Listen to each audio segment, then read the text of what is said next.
Assalamualaikum warahmatullahi wabarakatuh. Halo teman-teman, bagaimana kabarnya? Semoga hari ini baik-baik saja ya. Semoga selalu sehat dan dalam perlindungan Allah SWT. Nah, kali ini kita akan belajar di tema 3 tentang tokoh dan penemuan.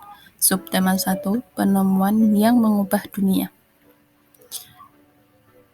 Di video awal ini, kalian melihat tentang menara listrik. Nah, apa yang kalian pikirkan? Ya, betul. Kita akan belajar tentang listrik. Sebelumnya, siapakah penemu listrik? Penemu listrik adalah Michael Faraday.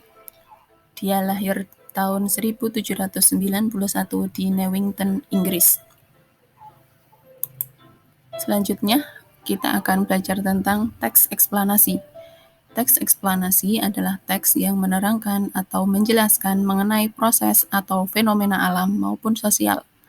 Teks eksplanasi ilmiah adalah teks eksplanasi yang menerangkan suatu proses yang bersifat ilmu pengetahuan, seperti gejala alam, terjadinya pelangi, proses arus listrik, dan sebagainya. Lalu, apa saja isi dari teks eksplanasi? Yang pertama, pernyataan umum, berisi informasi singkat tentang apa yang akan diinformasikan.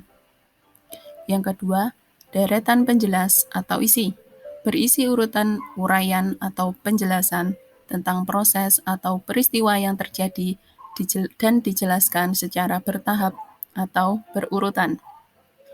Bagian yang ketiga yaitu penutup atau kesimpulan. Kesimpulan yang berisi interpretasi atau pendapat penulis tentang topik yang dijelaskan. Nah, berikut adalah contoh teks eksplanasi yang berjudul Thomas Alva Edison, sang penemu bola lampu pijar. Nah, kalian bisa membaca paragraf ini.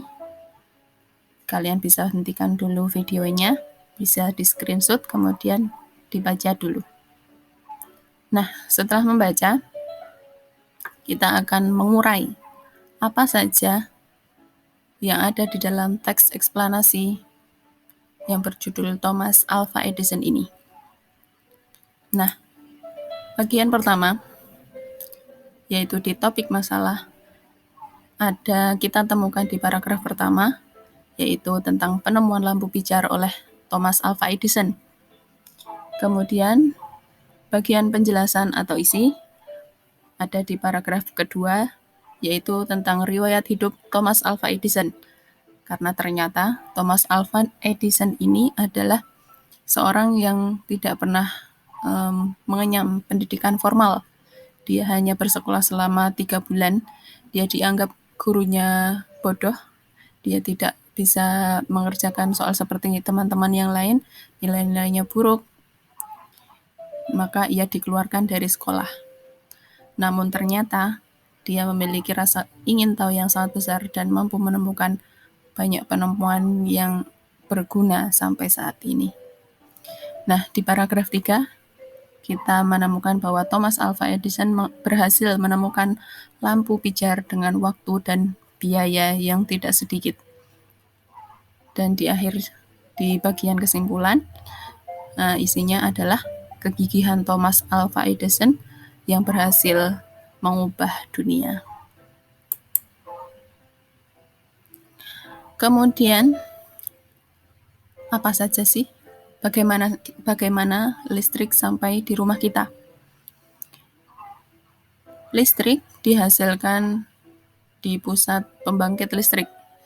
Pusat pembangkit listrik ini bisa berasal dari bahan fosil ataupun juga bahan yang terbarukan. Nah, energi listrik di pusat pembangkit listrik ini sangat besar, maka akan dibagi-bagikan ke menara listrik. Disalurkan melalui menara listrik, kemudian dibagi kembali, diturunkan tegangannya melalui gardu penerima listrik. Baru selanjutnya akan disalurkan ke rumah-rumah. Sampai di rumah, kita tidak bisa langsung menggunakan listrik, tetapi kita harus merangkai. Nah, rangkaiannya bisa berupa rangkaian seri atau rangkaian paralel. Rangkaian seri adalah rangkaian listrik yang komponennya disusun sejajar. Sedangkan rangkaian paralel adalah rangkaian listrik yang komponennya disusun secara berderet atau bercabang.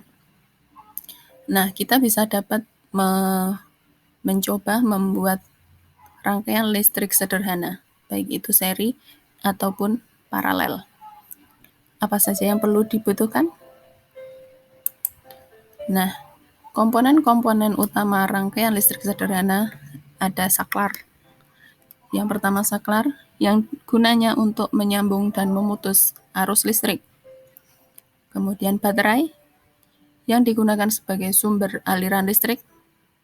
Yang ketiga kabel, yang digunakan untuk menyambung aliran listrik. Dan yang keempat adalah lampu, sebagai penanda aliran dalam rangkaian benar. Jika rangkaian listrik dalam rangkaian itu benar, maka lampu akan hidup. Jika salah, maka lampu tetap mati. Selanjutnya, apa saja perubahan setelah ada listrik? Nah, kita tahu ya, zaman dulu orang tua kita mungkin menggunakan setrika arang. Nah, itu membutuhkan waktu yang cukup lama dan juga cenderung kotor. Nah, sekarang sudah ada setrika listrik yang lebih praktis dan juga lebih bersih. Nah, di situ juga ada kipas dari anyaman bambu. Nah, sekarang kita juga ada kipas angin ya, menggunakan energi listrik. Zaman dulu penerangan di malam hari kita menggunakan lampu dari minyak tanah.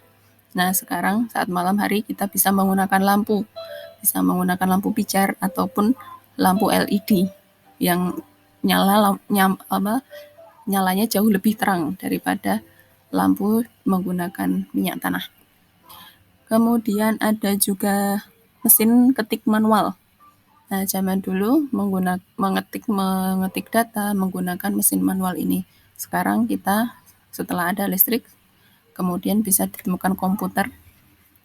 Nah, pekerjaan akan menjadi lebih rapi, bersih, dan cepat. Selanjutnya, apa perubahan setelah adanya lampu? Dulu kita hanya belajar pada siang hari. Setelah ada lampu, di malam hari kita bisa belajar di malam hari menggunakan penerangan cahaya lampu, termasuk juga jalan-jalan di gang. Nah, sekarang akan menjadi terang. Kemudian toko, swalayan juga bisa buka sampai malam hari. Jalan raya pun juga tidak sepi saat malam hari. Jalanan di kota-kota akan tetap terus ramai karena ada penerangan lampu. Yang ini juga akan berimbas pada pendistribusian barang. Jadi pendistribusian barang bisa disalurkan tidak hanya siang hari tetapi juga malam hari. Selanjutnya kita akan ke PPKN tentang hak, kewajiban, dan tanggung jawab. Hak adalah segala sesuatu yang harus kita peroleh. Kewajiban adalah segala sesuatu yang harus kita laksanakan sesuai peraturan. Dan tanggung jawab adalah kesadaran manusia atas tingkah laku yang disengaja atau tidak disengaja.